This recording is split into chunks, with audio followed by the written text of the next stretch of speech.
டிட்வா புயலின் தாக்கம் மலையக ரயில் மார்க்கத்தில் எதிரொலித்த நிலையில் மத்திய மலை நாட்டுக்கான ரயில் சேவைகள் கடுமையான பாதிப்புகளை எதிர்கொண்டிருந்தன. டிட்வா சூறாவளியால் கடும் சேதமடைந்த பதுளைக்கும் அம்பேவலைக்கும் இடையிலான ரயில் சேவை 23 நாட்கள் கடும் பிரயத்தனத்தின் பின்னர் கடந்த ஜனவரி மாதம் 20ஆம் தேதி மீண்டும் ஆரம்பிக்கப்பட்டது.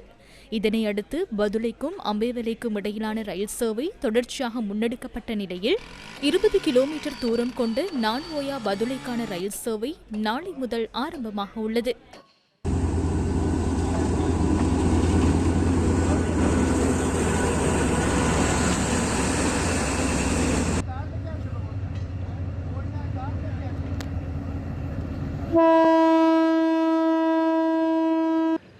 நான்ஓயாவுக்கும் பதுளைக்கும் இடையிலான 85 கிலோமீட்டர் தூரத்தை நாளை ஆரம்பமாகும் ரயில் சேவையினூடாக 3 மணித்தியாலங்கள் 15 நிமிடங்களில் கடக்க முடியும். එතකොට මෙන්න මේ ස්ථානෙට කිසිම මහා මාර්ග පහසුකමක් තිබෙන්නේ නැහැ. கடும் பிரயத்தனத்துக்கு பின்னர் நாளை ரயில் சேவையை ஆரம்பிக்க திட்டமிட்டுள்ளோம். பதுளையிலிருந்து நானுஓயாவுக்கு காலை 9 மணிக்கும் நானுஓயாவிலிருந்து பதுளைக்கு காலை 9 மணிக்கும் ரயில் சேவை முன்னெடுக்கப்பட உள்ளது.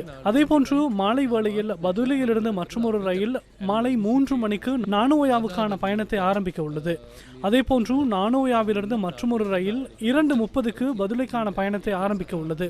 எல்லா ஒடிசி ரயிலை புதன்கிழமைகளில் மாத்திரம் பதுளைக்கும் நானுஓயாவுக்கும் இடையில் சேவையில் ஈடுபடுத்த தீர்மானித்துள்ளோம். இதேவேளை நாளை ஆரம்பிக்கப்படவுள்ள ரயில் சேவையினூடாக மாகாண சுற்றுலாத்துறைக்கு எவ்வாறான நன்மைகள் ஏற்படும்?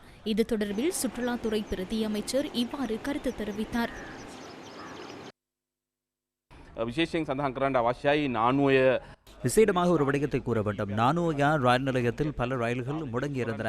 நாளை ஆரம்பமாகும் இந்த பயணத்தில் முடங்கியிருந்த அத்தனை ரயில்களும் போக்குவரத்திற்காக சேவையில் ஈடுபடுத்த முடியும். அதேபோன்று பதுளையிலிருந்து ஆயிரக்கணக்கான சுற்றுலா பயணிகள் நானுஓயா ரயில் நிலையத்தின் ஊடாகவே நுவரெலியாவுக்கு வருகை தருகின்றனர். அதற்கு மிக சுற்றுலாத்துறைக்கும் சுற்றுலா பயணிகளுக்கும் இது சிறந்த வாய்ப்பாக அமையும். මගීන්ට මේ සේවාව ලබා දෙන්න මැදිහත් වීම පිළිබඳව